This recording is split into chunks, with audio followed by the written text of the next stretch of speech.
Muy buenas tardes, licenciada. En esta oportunidad vengo a presentar el tema referente a patrimonio. Mi nombre es Rafael Eduardo Santos Guerrero y este es una actividad correspondiente al tercer periodo. Y el tema que yo he seleccionado es el patrimonio. Y primero quiero hablar acerca de un concepto, que el concepto de patrimonio es bastante amplio, pero complejo también.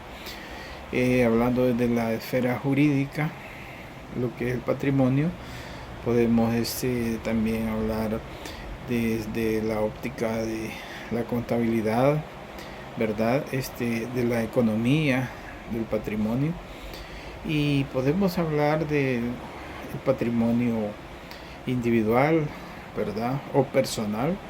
Y también podemos hablar de aspectos más profundos en el concepto de patrimonio, como lo es, el patrimonio colectivo, el patrimonio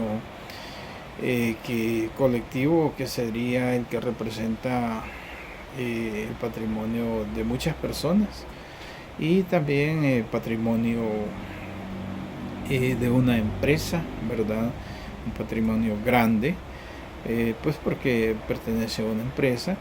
Y también podríamos decirlo, el patrimonio más grande, que es el patrimonio cultural de la humanidad, que abarca bienes materiales protegidos por una ley internacional que establece y lleva un proceso para que estos sean decretados patrimonios de la humanidad. En nuestro país y en nuestra universidad tenemos patrimonios de la humanidad. Ahora bien, son patrimonios culturales, ¿verdad? Podemos hablar de patrimonios no solo en lo económico, sino que patrimonios en el sentido amplio de la palabra.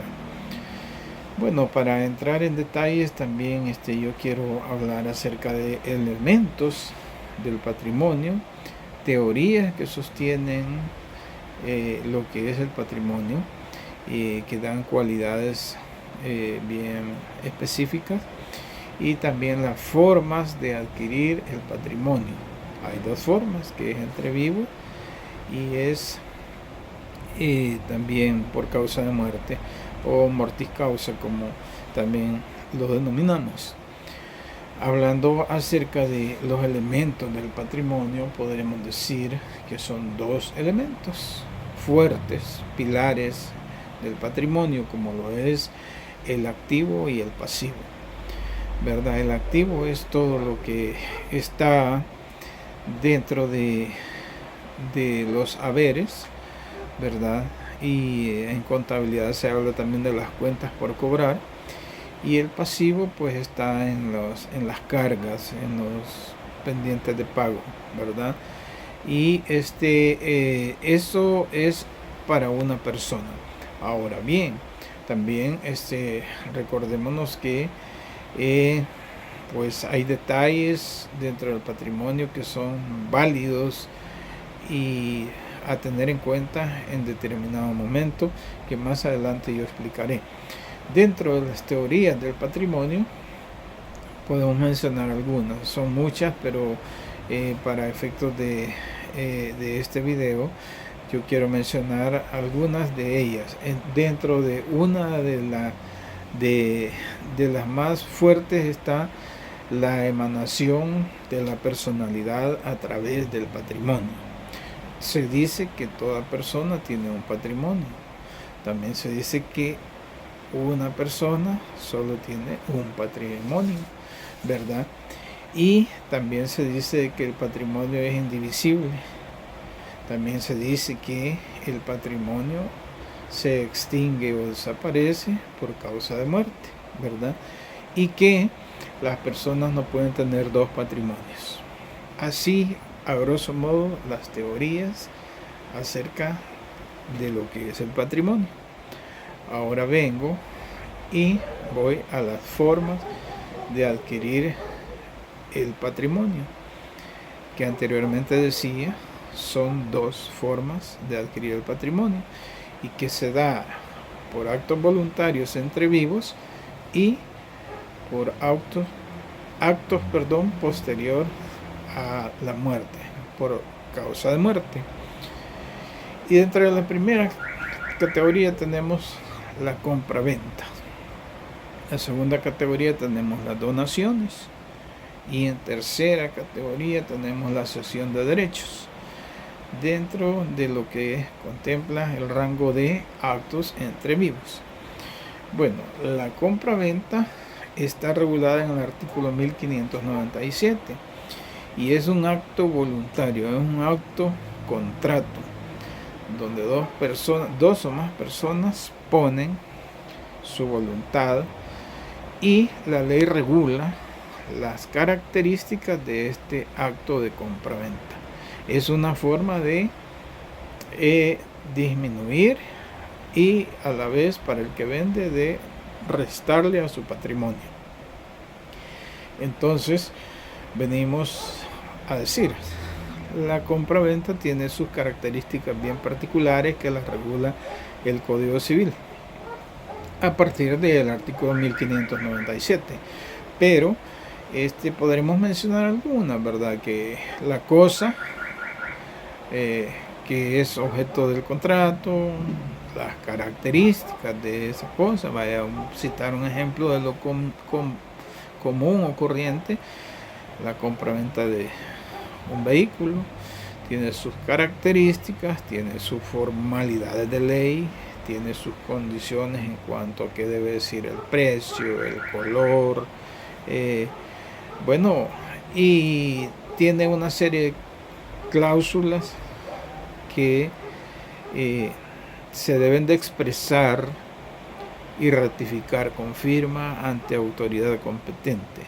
En este caso tendría que ser ante notario, abogado y notario, que son los funcionarios que están autorizados por la Corte Suprema de Justicia para que validen dichos actos. Luego tenemos las donaciones. Las donaciones es un acto voluntario también, es un contrato que se celebra por voluntad del donante hacia una o más personas y que también lo regula el Código Civil. En este caso nosotros podríamos decir que el autorizante también es un abogado y notario, ¿verdad? Ahí estipula las condiciones, las características y que pues es algo que no tiene ningún costo para el que lo recibe. Ahora venimos en cuanto a la otra, que es la cesión de derecho. Esa cesión de derecho está regulada en el artículo 1691 del Código Civil y establece la cesión de derecho que la persona que cede el derecho a otra o a otras se deshace de su patrimonio y se lo traslada al que recibe ese derecho, ¿verdad? Es un acto voluntario entre vivos en el cual la persona que recibe incrementa su patrimonio y el que entrega o cede, ese es el que disminuye o modifica su patrimonio. Luego pasamos al otro lado, que es por causa de muerte, ¿verdad? Están los legados, que los legados, pues para decirlo socialmente, son regulados también en el Código Civil, y estos es como, por así decirlo socialmente, una regalía que el donante le da al legatario, ¿verdad? Porque tienen sus características, se pueden celebrar ante notario también y están regulados en el artículo 1431 del Código Civil. A partir de ahí los regula, ¿verdad? Luego tenemos las sucesiones, que está regulado en el artículo 1281. A partir de ahí están reguladas las sucesiones Y estas son fuertes en nuestra sociedad.